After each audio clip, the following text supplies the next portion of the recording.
السلام علیکم دوستانو. هغه خويندې ورونه سلا صبحي سوزي سوزش کوي خمزور نه درته نن داسې یو ټوټکا کورنۍ درته ښیم چې دوه باره ته کوي دا خمزوره ده، شکر ته هم کار کوي، د وینې میکروب هم دا ختموي.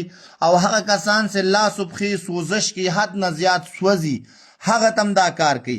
اور دې نه علاوه دا کاسني ده، دا تخم کاسني هر پنسار اتار سره یعنی که دا ملاویږي دې ته کاسني وایي. اور دا مکو دانه دې ته یعنی که مکو دانه وایي، دا وګورئ دې شکل کې دا هم یخی. نو هغه کسان چې د چا لا صبحي سوځېږي، په تور زیړي باندې اخته وي، جګر میکروب وي، اور دې نه علاوه هغه کسان چې شکر لري، شکر یې کنټرول کېږي، نو انشاءالله داسې ټوټکه درته ښیم په خپل کور کې جوشانده جوړه کوي، دعا به راته کوئ.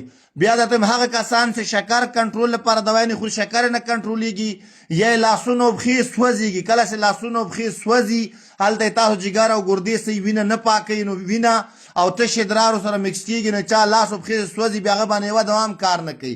نو داسې ټوټکه ورته ښیم چې دوه بار ته کې ملګرو را سره شیر کړي، هر کور ضرورت ده. او بل هغه کسان چې خارش لري او ګرم غټه غوښه لوبیا مرچ مسالې خوري، جسم یې ورسره خارش کوي یا سره مخه پیدا کېږي، د هغه لپاره جوشان درته ښیم. او بالخصوص هغه خویندې درته ښیم چې د چا لاسونه هم سوځېږي، پښې هم سوځي، د شپې بړستنې نه باندې باسلې وي، زمی هم یعنې که هوا یخی بیا هم لاس و پښې سوزش کوي. نو د هغه لپاره اسانه ټوټکه ده.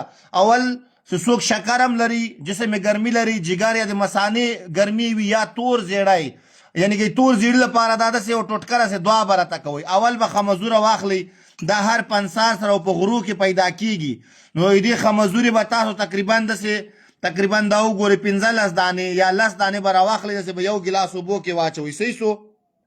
دا یو ګیلاس اوبو کې دې ته کاسني وایي.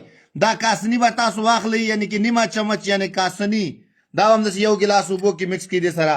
دا مکو دانه دا هم یخه ده، جګر ته تازګي ورکوي، یعنی ګرمي ختموي د مثانې او د جګر.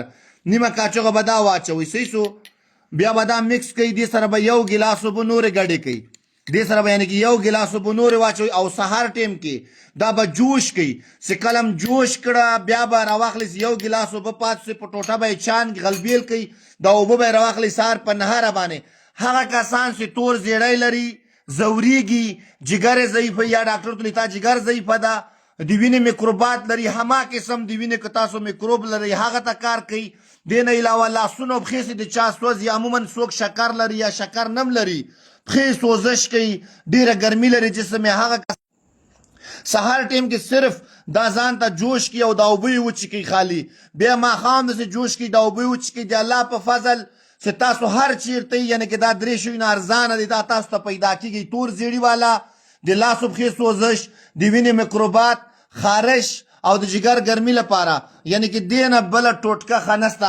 دې دا فایده افادیت ده، کله چې د تاسو لاس و پښې سوځېږي، جسم ګرمي پیدا کوي، یا خارش لري، یا که شکر وي تاسو دا د وینې میکروبات وي، دا ټول جسم نه یعنې که تاسو میکروبات یعنې که جراثیم وباسي، که د الله رضا وه صرف او صرف یو ګیلاس سحر او یو ګیلاس ماښام چې کوي، بیا یې دې اثر او افادیت اور ګټې تاسو بیا لاندې لیکلی شئ چې دا څه رقم ګټه رسوي که د الله رضا وه. ښه وخت ولرئ دوستانو. السلام.